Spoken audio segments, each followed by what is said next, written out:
네, 안녕하세요. 한국생명공학연구원 합성생물학연구센터에서 연구하고 있는 권길광이라고 합니다.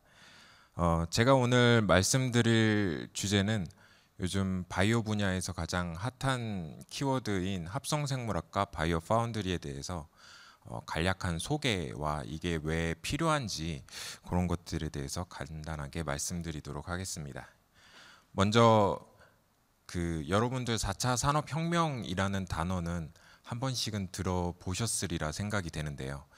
이 2016년도 다보스 포럼에서 클라우스 슈밥이 이제 제창한 단어인데 이 단어 자체에 대한 정의나 뭐 이런 효과나 이런 면에서는 아직까지는 지금 검증 중이기는 하지만 이 사람이 얘기했던 그 과학의 발전 방향, 요 방향을 제시하는 부분에 대해서는 모두 다 중요하다라고 인식을 하고 있습니다. 그래서 이분이 얘기하셨던 분야 중에 이제 산업적 사회적으로 어떤 문제를 해결할 수 있는 미래의 이제 과학 분야에 대해서 말씀하셨는데 그 중에 하나가 이제 바이오를 콕 집어서 말씀을 하셨습니다.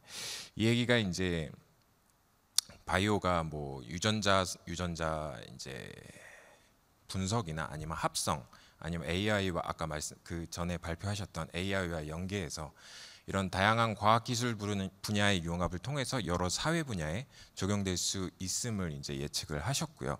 그 최전선에 있는 것이 바로 이 합성생물학입니다. 그래서 생명과학의 공학적 기술 개념을 도입해서 인공적으로 생명체의 구성요소 시스템을 설계, 제작, 합성하는 학문입니다.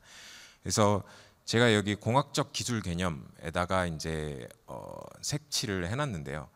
이 부분이 왜 중요하냐면 기존에 저희가 하는 생물학은 발견의 역사였습니다.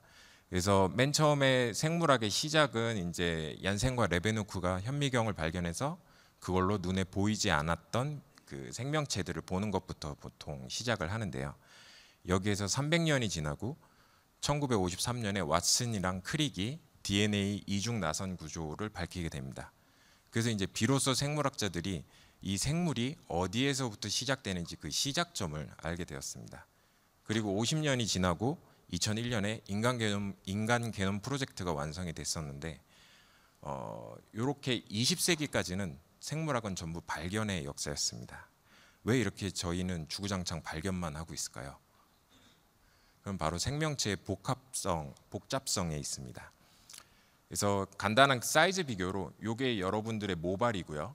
이 모발의 단면적의 한 10분의 1 정도 되는 게 이제 미생물입니다. 제가 잘 사용하는 대장균이라는 미생물인데요. 이 미생물 안에는 이렇게 수많은 화학 반응들이 일어나고 있습니다. 이 조그만 사이즈 안에서. 그렇기 때문에 이 생명체의 복합성은 낮은 재현성을 나타내고 이런 다양함은 예측에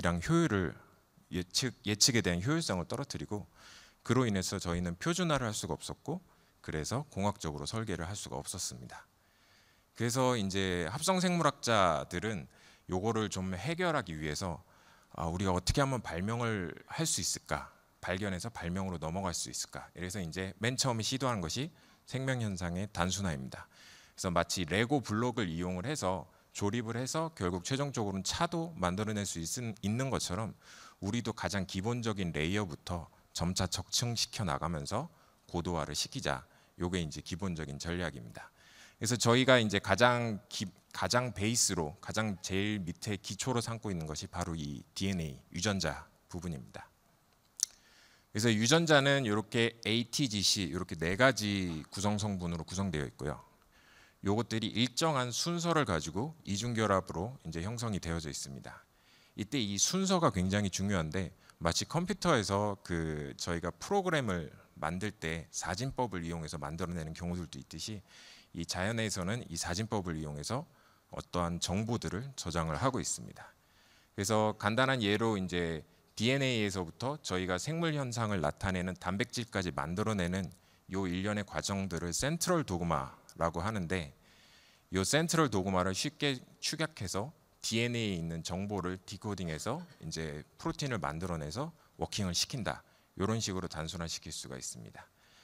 그래서 빌 게이츠는 이제 DNA는 지금까지 인간이 만들었던 어떤 프로그램보다도 가장 이제 진화된 고등한 프로그램이다라고 얘기를 했었습니다. 그래서 DNA에 대해서 DNA가 사용하는 프로그램 언어를 잠깐 말씀을 드리면 DNA는 ATGC 4개를 이용한 사진법을 이용하고요.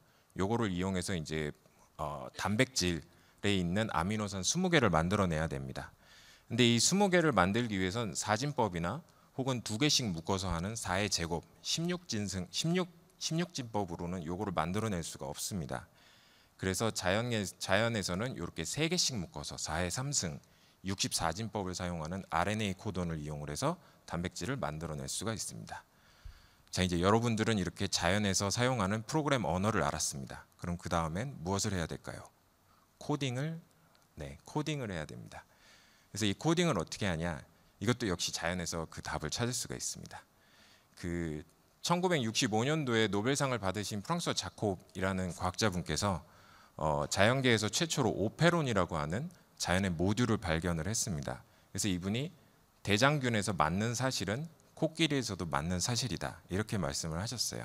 이 얘기는 이제 유전 정보와 그 유전 정보를 발현하는 조절 메커니즘을 하나로 묶고 이렇게 묶은 묶임은 이제 그 자체로 완전하게 형성이 돼서 어떤 종을 옮기더라도 종이랑 상관없이 전부 다 동일하게 작동을 한다라는 개념입니다. 그래서 과학자들은 이런 인공 파트나 모듈들을 이제 이런 오페론의 개념으로 묶기 시작했습니다.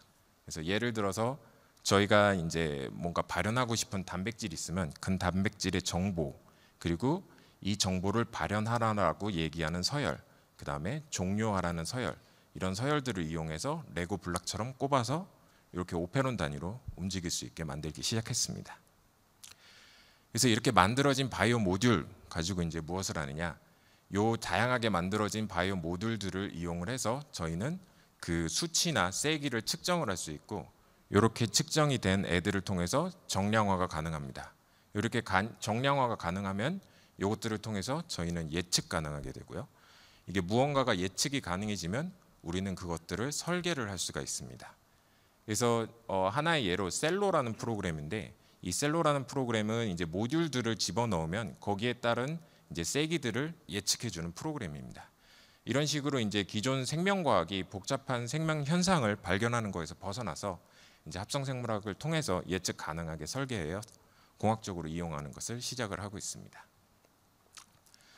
그래서 이제 기존의 AI가 이제 굉장히 유명해지고 이제 다른 여러 과학 분야에서도 AI와 연계해서 일을 하는 것들을 이제 원하고 있기 때문에 이런 것들이 진행이 되고 있는데, 아까 잠깐 얘기가 나왔던 챗GPT 같은 경우는 이제 2020년도에 버전 3가 이제 굉장히 유명해졌습니다. 근데 그 이유가 버전 1이랑 2랑은 다르게 이제 굉장히 대량의 데이터를 이용을 해서 이제 학습을 진행했기 때문입니다. 그래서 이처럼 합성생물학에도 대량의 데이터를 이용을 해서 AI랑 이제 연계하는 것을 이제 진행하려고 하고 있습니다. 그래서 그 예가 이제 바이오 파운드리입니다. 그래서 바이오 파운드리라는 단어 자체는 이제 주조 공장에서 이제 일정한 틀에 따라서 금속을 녹인 액체를 부어서 계속해서 만들어내는 공장을 얘기를 합니다. 그래서 바이오 파운드리는 이렇게 AI나 로봇 등을 접목을 시켜가지고 공장에서 이제 일정하게 계속 찍어내듯이 생물 데이터들을 그렇게 뽑아내는 그런 시스템을 얘기를 합니다. 그래서 합성생물학에서 얘기하는 유전자, 단백질, 그다음에 뭐 이런 것들을 설계를 하는 디자인, 그다음에 그 설계된 유전자를 합성을 하는 빌드, 그다음에 만들어진 이제 생명체를 이용을 해서 테스트를 하는 곳, 그다음에 그 테스트된 결과를 AI나 뭐 다른 것들을 통해서 이제 분석을 하는 러닝, 이렇게 해서 DBTL 사이클을 반복적이고 빠르게 돌리는 작업을 진행을 합니다. 그래서 그럴 때 이제 바이오 파운드리가 사용이 되고요. 해외에서는 이제 이미 바이오 파운드리가 굉장히 잘 세팅이 되어 있고 그렇게 해서 진행이 되고 있고, 한 예로 이제 긴코 바이오웍스 같은 경우는 모더나와 이제 합작을 해서 코비드 19 때 이제 mRNA 백신을 만들어냈었죠. 그래서 이런 식으로 이제 선진국에서는 이미 바이오 파운드리가 많이 진행이 되고 있습니다. 그래서 저희 한국생명공학연구원도 이렇게 소규모의 바이오 파운드리를 구축을 하고 있고요. 그래서 간단하게 말씀을 드리면은 이런 식으로 이제 리퀴드 핸들러 사이에 로보담 등을 연결을 시켜가지고 자동으로 사람들이 할 수 없는 그 많은 양을 지금 핸들링을 시도를 하고 있습니다. 그래서 이 장비들을 이용을 해서 이제 대량의 유전자 합성을 통해서 결국 합성 생물학을 진행을 하고 있습니다. 네, 감사합니다. 그래서 이제 합성 생물학은 발견에서 발명으로 바이오 패러다임을 이제 전환을 하고 있고요. 이렇게 패러다임이 변화가 되면서 기존에는 자연에 있는 생명체를 찾아서 그 생명체를 이해하고 그거를 이용해서 산업적으로 활용을 했다면, 지금 현재에는 바이오 부품을 통한 디자인을 통해서 이제 산업으로 적용을 하고 있습니다. 그래서 그 예로 의학 분야에서는 기존에서는 식물에서 추출했던 말라리아 치료제인 이제 알테미신을 효모에서 그 생산 경로를 집어넣어서 효모에서 만들어냈고요. 그 다음에 잠깐 말씀드렸던 코비드 19 때 그 발발하고 단 2달 만에 그 바이러스의 유전 서열을 분석하고 타겟 단백질을 분석을 해서 그 다음에 백신을 만들어내서 첫 임상이 들어가기를 시작했습니다. 그 다음에 이제 식품 쪽에서는 기존의 이제 대체육에서 고기의 맛을 내기 위해 피에 들어있는 단백질 성분인 힘을 이제 미생물을 통해서 만들어내기 시작했고요. 그 다음에 의류 같은 경우는 이제 거미 유래의 실크 단백질을 미생물에서 생산을 해서 최종적으로 이런 의류들을 만들어내는 작업들을 진행을 하고 있습니다. 이렇듯 생물학의 이제 공학적인 활용은 인류가 이제 더 필요한 것들을 만들어내기 위해서 반드시 필요한 작업이라고 생각이 되고요. 그 다음에 지금 저희 과학자들의 입장으로서는 이 바이오 분야가 이제 지금은 아주 국소적으로만 적용이 되고 있는데 이런 부분이 좀 더 늘어날 것으로 기대를 하고 있습니다. 네, 이상으로 제 발표를 마치도록 하겠습니다. 감사합니다.